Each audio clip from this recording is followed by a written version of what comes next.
Buenas noches, doctor, compañeros. Mi nombre es Carlos Columba de la carrera de Derecho.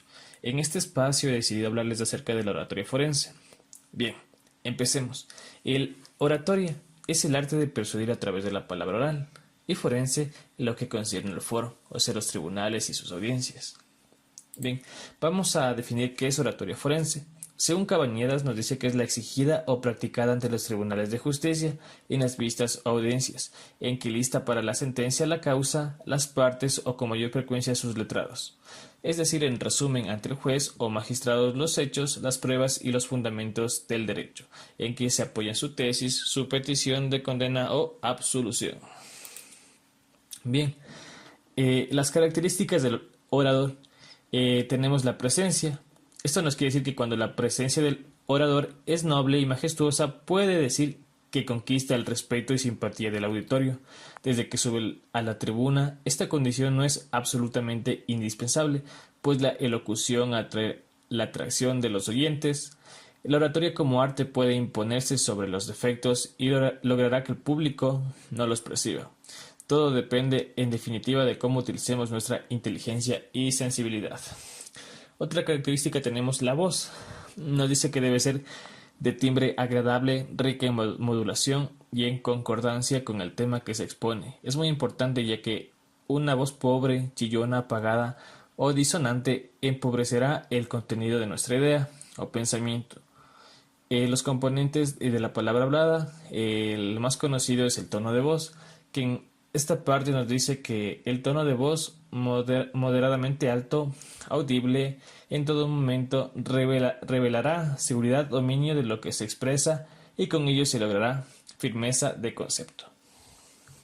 Bien, la expresión facial nos dice que expresamos muchos estados de ánimo y emociones. Básicamente se utiliza para regular la interacción y para reforzar o enfatizar el contenido del mensaje dirigido al receptor.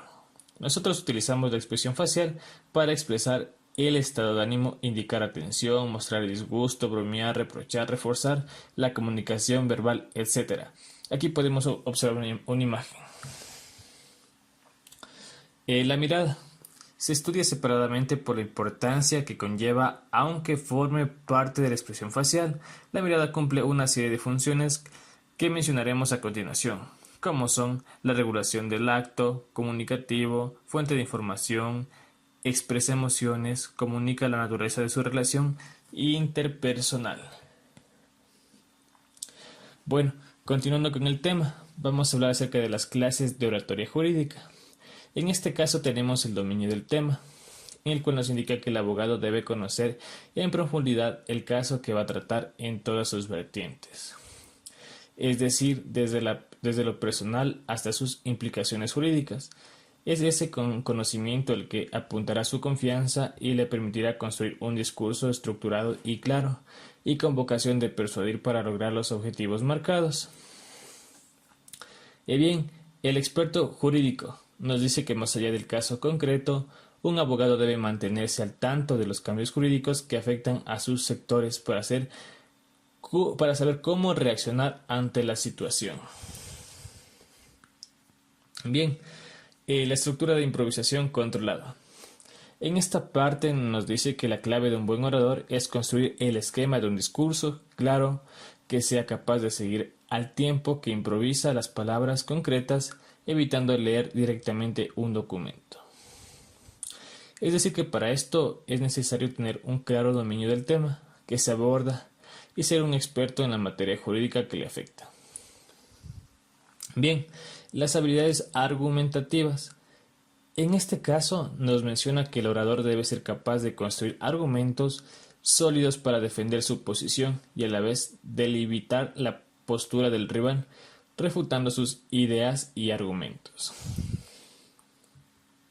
Bien, y por último tenemos la atención de la comunicación verbal y no verbal, que nos indica que más allá de las palabras que configuran un mensaje, el orador sabe y domina los gestos y el tono de voz con los que debe desarrollar su discurso en función del público y objeto que persiga. Aquí podemos observar una imagen acerca de la comunicación verbal y no verbal. Bueno, esto sería todo en base a mi tema que elegí de la oratoria forense. Espero que haya sido de su agrado. Muchas gracias.